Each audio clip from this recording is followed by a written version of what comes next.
Hi hello welcome to hash tag you. నా పేరు Sakir. TRS party అధినేత కేసీఆర్, ఆయన కూతురు ఎమ్మెల్సీ కవిత ప్రత్యేకంగా భేటీ అయ్యారు. ఆ భేటీలో అనేక అంశాలు చర్చకొచ్చాయి. కవిత గడిచిన కొద్ది రోజులుగా సామాజిక తెలంగాణ నినాదాన్ని ఎత్తుకొని బాగా ప్రచారం చేస్తున్నారు.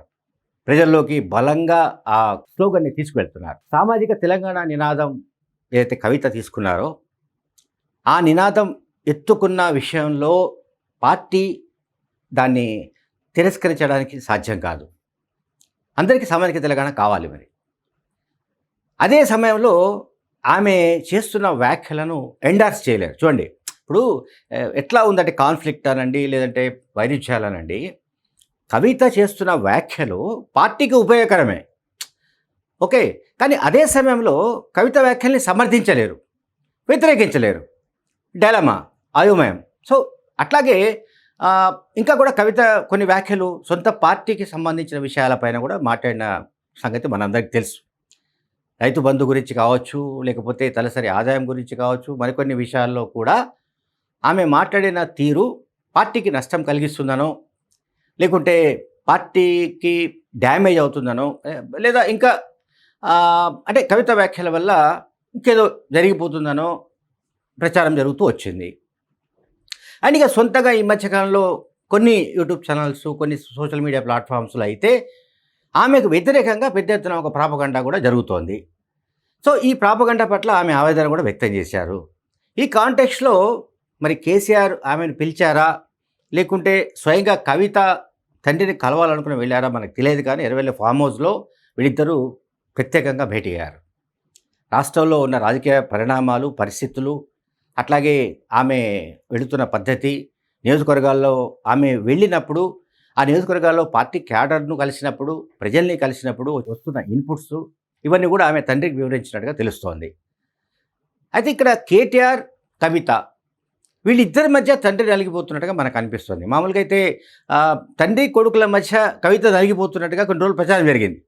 బట్ వాస్తవానికి జరుగుతున్నది ఏమిటంటే, ఇటు అన్న చెల్లి మధ్య తండ్రి నలిగిపోతున్నాడు.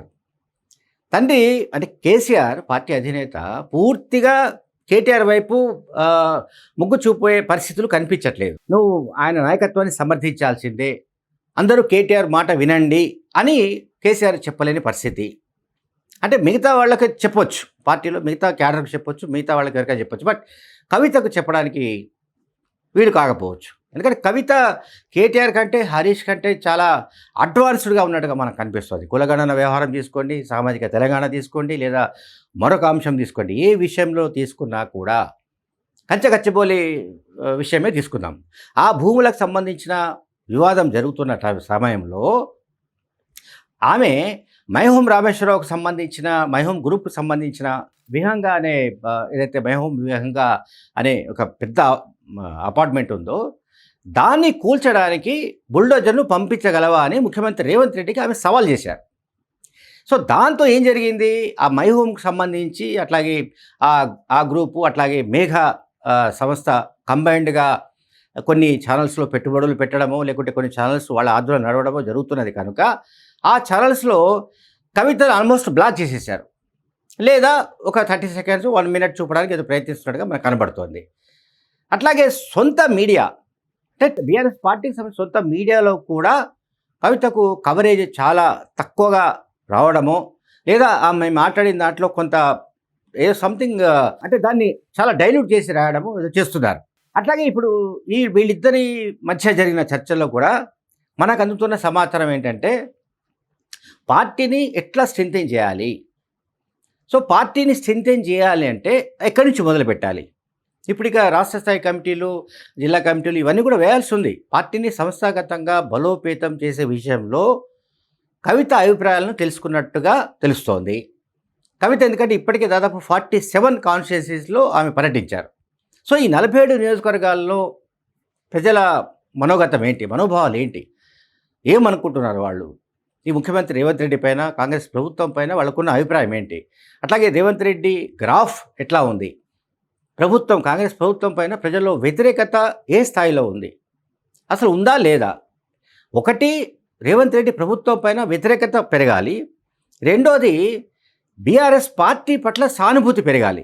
ఈ 2 జరగాల్సి ఉంది. ఈ రెండిటికి సంబంధించిన విషయాల మీద ప్రత్యేకంగా భేటీ అయినట్టుగా తెలుస్తోంది. అట్లాగే కుటుంబ పరంగా ఆమెను అణిచివేయడానికి, ఆమెను పొలిటికల్‌గా, రాజకీయంగా ఎదగకుండా చేస్తున్న శక్తుల గురించి ఆమె తన తండ్రికి ఫిర్యాదు చేసినట్టుగా కూడా మనకు తెలుస్తోంది. Thank you very much.